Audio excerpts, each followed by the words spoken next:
आप देख रहे हैं न्यूज इंडिया, आपके साथ मैं हूं निदा अहमद, लेकर के हाजिर है अपना खास कार्यक्रम देवभूमि, जिसमें हम आपको दिखाएंगे उत्तराखंड से जुड़ी हर छोटी बड़ी खबर। तो बात सबसे पहले उत्तराखंड के मुख्यमंत्री धामी की करेंगे। दरअसल आपको बता दें कि मुख्यमंत्री धामी के दिल्ली दौरे का आज दूसरा दिन है। उत्तराखंड प्रभारी दुष्यंत गौतम से मिले हैं सीएम धामी। 2024 लोकसभा चुनाव को लेकर मंथन हुआ और चुनाव को लेकर आयोजित होने वाले कार्यक्रमों पर भी चर्चा हुई। तो अहम खबर, बड़ी खबर, मुख्यमंत्री धामी दिल्ली के दौरे पर है और यहाँ पर इस दौरान उत्तराखंड प्रभारी दुष्यंत गौतम से मुलाकात हुई सीएम की।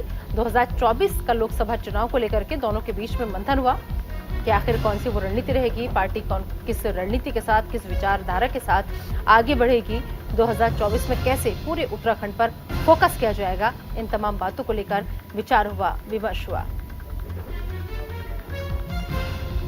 इस खबर पर ज्यादा बातचीत के लिए आइए सीधा रुख करेंगे हमारे सहयोगी पीयूष शुक्ला का, जो इस वक्त हमारे साथ जुड़ चुके हैं। पीयूष, उत्तराखंड के मुख्यमंत्री 2 दिनों से दिल्ली के दौरे पर हैं, आज दूसरा दिन है, आज भी उनके कई खास कार्यक्रम हैं। तो आज किस किस से बैठकों का उनका कार्यक्रम है, और दूसरा जिस तरीके से वो यहाँ पर मौजूद हैं, लगातार बातचीत कर रहे हैं, लोगों से मिल रहे हैं, 2024 को लेकर क्या रणनीति बन रही है आपस में?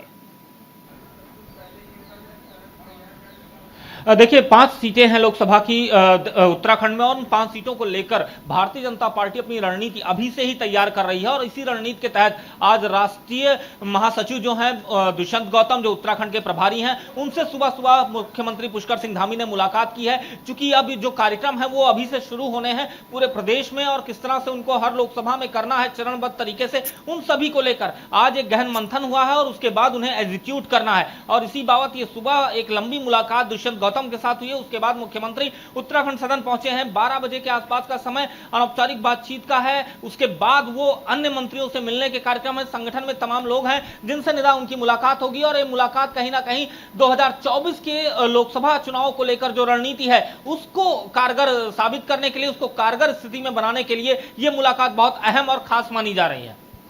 अगर आज की हम बात करें तो आज क्या लग रहा है, कौन कौन से वो अहम लोग हो सकते हैं या कौन कौन से वो गणमान्य लोग हो सकते हैं जिनसे आज मुलाकात होगी धामी की? क्योंकि कहा यह जा रहा है बहुत कुछ ऐसा है जो उनके मन में चल रहा है, और यही वजह है कि कल उनका कार्यक्रम पहले रद्द होने की खबर आती है क्योंकि मौसम खराब था, लेकिन वो सड़क के रास्ते ही दिल्ली तक का सफर उन्होंने तय किया। तो कुछ तो खास है इस दौरे के दौरान? देखिए, पहला तो प्रधानमंत्री नरेंद्र मोदी से मुलाकात का समय मिला हुआ था, उनसे मुलाकात होनी थी, और उनसे मुलाकात के साथ ही साथ संगठन के लोगों से उन्हें मिलना था। दूसरा सबसे बड़ा था कि जो हेली सर्विसेज है उसको लेकर भी आज मुलाकात होनी थी। जो सूचना है कि एनएच के भी तमाम जो प्रोजेक्ट वहां पर चल रहे हैं, उन प्रोजेक्टों के बाबत भी आज जो है मुलाकात हो सकती है। तो कहीं ना कहीं ऑल वेदर रोड की बात करूं, अगर कनेक्टिविटी की, गुड कनेक्टिविटी की बात करूं, क्योंकि ये वो मुद्दे रहे जिन मुद्दों पर सरकार ने 2017, 2022, 2019 मतलब ये 3 चुनाव जो थे वो लड़े थे। और कहीं ना कहीं ये एक सबसे बड़ी वजह है कि आज की जो मीटिंग है उन तमाम प्रोजेक्टों को लेकर भी ये मीटिंग तमाम मंत्रालयों में हो सकती है। हाँ, लेकिन पीयूष, इस दौरे को लेकर और जिन मीटिंग्स का आप जिक्र कर रहे हैं, जिन प्रोजेक्ट्स का आप जिक्र कर रहे हैं, उसको कांग्रेस लगातार मुद्दा बना रही है। कांग्रेस का ये कहना है कि इतने साल गुजरने के बाद जब चुनाव आते हैं नजदीक, तो उस वक्त बीजेपी को याद आती है कि उसने उत्तराखंड की जनता से क्या वादे किए थे। तो अभी भी सिर्फ चुनाव के लिहाज से ये हलचल जो है देखी जा रही है, या फिर वाकई में अब जो जितने प्रोजेक्ट थे उनको अमल में भी लाया जाएगा? देखिए, निश्चित तौर पर निदा, कांग्रेस का सवाल उठाना लाजमी है कि जब जब चुनाव आते हैं तब उत्तराखंड में जो सरकार होती मौजूदा वो इन तमाम मुद्दों को उठाती है, और उसके बाद ये मुद्दे ठंडे बस्ते में डाल दिए जाते हैं। और ये बात वाकई में उत्तराखंड में अगर देखिए तो तमाम ऐसी परेशानियां रही हैं, तमाम ऐसी बेरोजगारी की समस्या रही है, तमाम पेंशन की समस्या रही है, जिसपे सरकार की अनदेखी लगातार दिखाई देती रही है। और ऐसे में सरकार अब जब चुनाव करीब आ रहा है तो तमाम मुद्दे भस्मासुर की तरह सरकार के सामने खड़े हैं, और उनके निदान के लिए सरकार को दिल्ली दरबार की दस्तक देनी पड़ रही है। बिल्कुल, चलिए आप इस दौरे पर नजर बनाए रखिए। आपसे हर अपडेट लगातार हम मुख्यमंत्री के कार्यक्रम को लेकर लेते रहेंगे। फिलहाल इस तमाम जानकारी के लिए पीयूष आपका बहुत बहुत शुक्रिया। चलिए आगे बढ़ते हैं और अब बात दिवंगत मंत्री चंदन राम दास की करेंगे। आपको बता दें कि चंदन राम दास के विभाग जो है वो सीएम धामी संभालेंगे।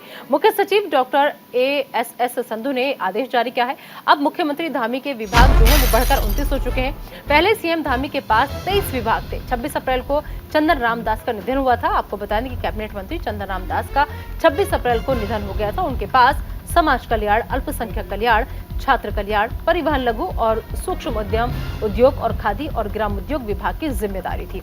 ये सभी विभाग अब सीएम धामी देखेंगे, और वहीं मुख्यमंत्री धामी के पास पहले से ही 23 विभाग थे जो अब बढ़कर 29 विभाग हो गए हैं।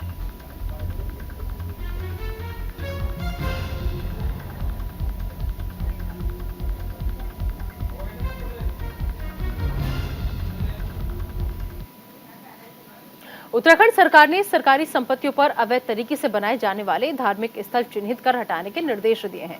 इसके बाद प्रदेश में कई धार्मिक स्थल चिन्हित भी किए गए। हरिद्वार भादराबाद में सिंचाई विभाग उत्तर प्रदेश की भूमि पर करीब 150 साल पहले बनी पंचचक्की की बिल्डिंग को जिला प्रशासन ने ध्वस्त करवा दिया है। इस भूमि की बिल्डिंग के नीचे साल 2009 से एक धार्मिक स्थल भी बना हुआ था। उप जिला अधिकारी पूर्ण सिंह राणा ने धार्मिक स्थल में रखे धार्मिक ग्रंथों सहित अन्य सामान को अपनी देखरेख में बाहर निकलवाकर दूसरे स्थान पर रखवा दिया है। कार्रवाई के दौरान भारी संख्या में पुलिस बल तैनात रहा।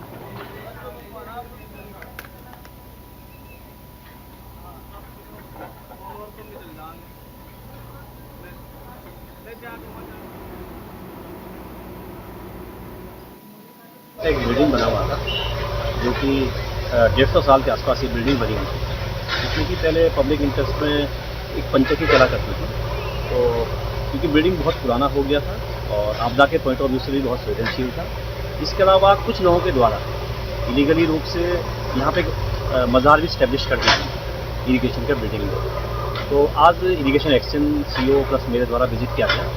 तो जो मज़ार से जुड़े हुए लोग थे, मौलवी इत्यादि थे, उनसे वार्ता की गई और उनको एक तो प्रॉपरली बिल्डिंग के बारे में बताया गया कि बिल्डिंग बहुत पुराना है और ये कभी भी गिर सकता है।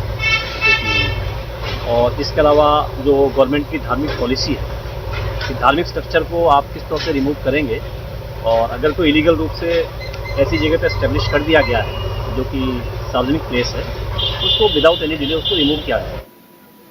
और बात धर्मनगरी हरिद्वार की। हरिद्वार में जिला प्रशासन सरकारी जमीन से अतिक्रमण को हटाने में जुटा हुआ है। प्रशासन की टीम ने सिंचाई विभाग की जमीन पर बने अतिक्रमण को हटाया और इसके साथ ही अवैध अतिक्रमण करने वालों को अतिक्रमण हटाने के निर्देश दिए गए।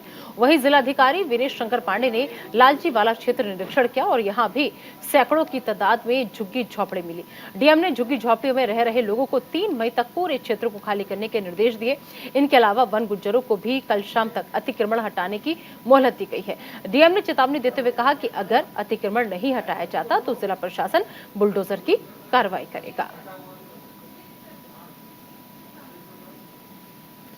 सिंचाई विभाग की जमीन थी जिसको अतिक्रमण मुक्त कराया गया है। 3 मई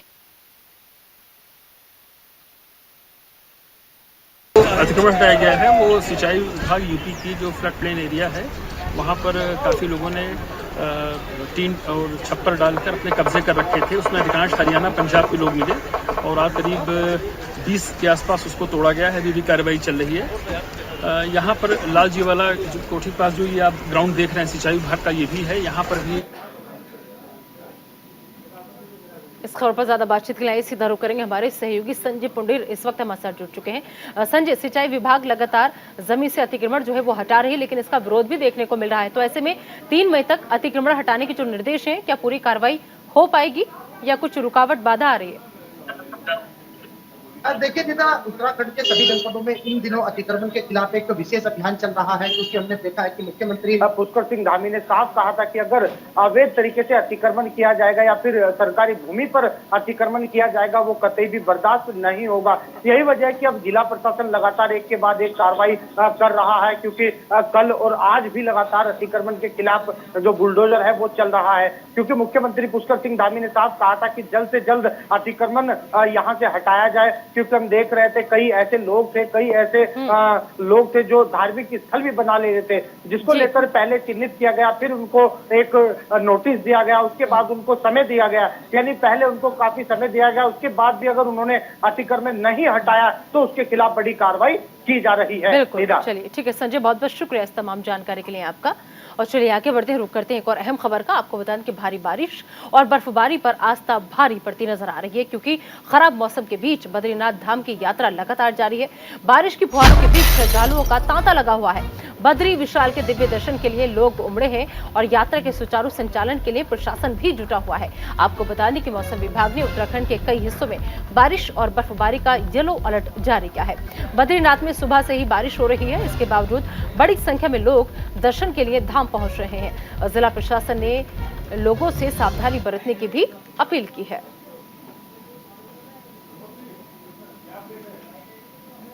तो मौसम भी जो है वो भी श्रद्धालुओं के कदम नहीं रोक पा रहा है। खराब मौसम में भी आस्था का सैलाब जो है वो उमड़ा हुआ है।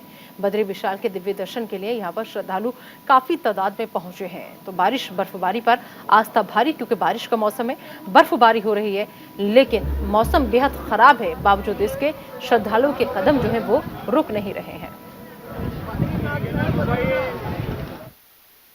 बद्रीनाथ और केदारनाथ धाम में काफ़ी दिनों से मौसम प्रतिकूल बना हुआ है। लगातार वर्षा और बर्फबारी हो रही है, लेकिन इसके बावजूद श्रद्धालुओं और तीर्थयात्रियों की श्रद्धा और आस्था में किसी प्रकार की कोई कमी नहीं दिखाई दे रही है। श्रद्धालु बड़े उत्साहित नजर आ रहे हैं।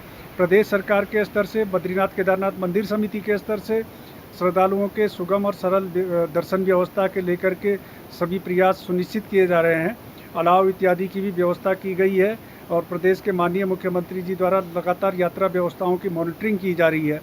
लेकिन इसके बावजूद हमारा विनम्र अनुरोध है, खास करके केदारनाथ धाम की यात्रा पर आने वाले श्रद्धालुओं, तीर्थयात्रियों से, कि वो अपनी यात्रा का कार्यक्रम प्रारंभ करने से पहले मौसम का अपडेट लें और केदारनाथ धाम में आवास इत्यादि की व्यवस्था सुनिश्चित करके ही वो केदारनाथ धाम की। जो हमारे यात्री आ रहे हैं चार धाम यात्रा के दर्शन करने के लिए, उनका हार्दिक स्वागत है हमारे जनपद में।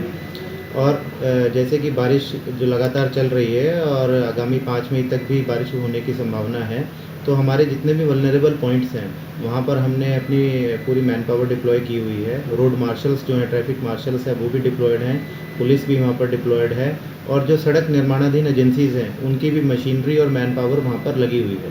खासकर बाजपुर हमारा जो पॉइंट है, बाजपुर चाड़ा और बिरही चाड़ा, ये दो हमारे वल्नरेबल पॉइंट्स हैं। तो हमने दोनों। और चलिए इस खबर पर ज्यादा बातचीत के लिए सीधा रुक करते हमारे सहयोगी पुष्कर सिंह नेगी इस वक्त हमारे साथ जुड़ चुके हैं। पुष्कर, सबसे पहले मौसम का मिजाज आपसे जानना चाहेंगे, उसके अलावा जानना चाहेंगे कि जो श्रद्धालु पूरी आस्था के साथ वहां पर पहुंच रहे हैं, ऐसे में उन लोगों का क्या कहना है, कितने उत्साहित, क्योंकि जिस तरीके से खराब मौसम में भी वहां पर आस्था का सैलाब जो उमड़ रहा है वो बहुत कुछ कह रहा है। बिल्कुल देखिए निदा, आपने कहा कि मौसम इस समय जरा बारिश की है, लेकिन बहुत सही जो बारिश होती है, उस समय जरा बारिश थमी हुई है, लेकिन हल्का बूंदीबांदी आप इनके पीछे देख सकते हैं कि किस तरह से जो है बादल छाए हुए हैं आसमान में। हालांकि मौसम विभाग ने जो 5 मई तक का जो येलो अलर्ट और ऑरेंज अलर्ट जो है जारी किया था, उसके साथ ही साथ जो है अगर बद्रीनाथ यात्रा की अगर बात करते हैं, तो बद्रीनाथ यात्रा में लगातार जो है यात्री यहाँ पहुंच रहा है, पसंद कर रहा है, अपनी बारिश का इंतजार भारी बर्फबारी में भी कर रहा है और बारिश में भी कर रहा है। इधर जिस तरह से आपने देखा होगा कि केदारनाथ को लेकर सबसे ज्यादा जिस तरह से केदारनाथ की यात्रा को रोक दिया गया है, विभिन्न पड़ाव में कम यात्रियों को केदारनाथ भेजना पड़ा, क्योंकि केदारनाथ लगातार जो है 3 दिनों से लगातार बारिश। बिल्कुल, हाँ ठीक है पुष्कर, मैं आपको बीच में रोकना चाहूंगी।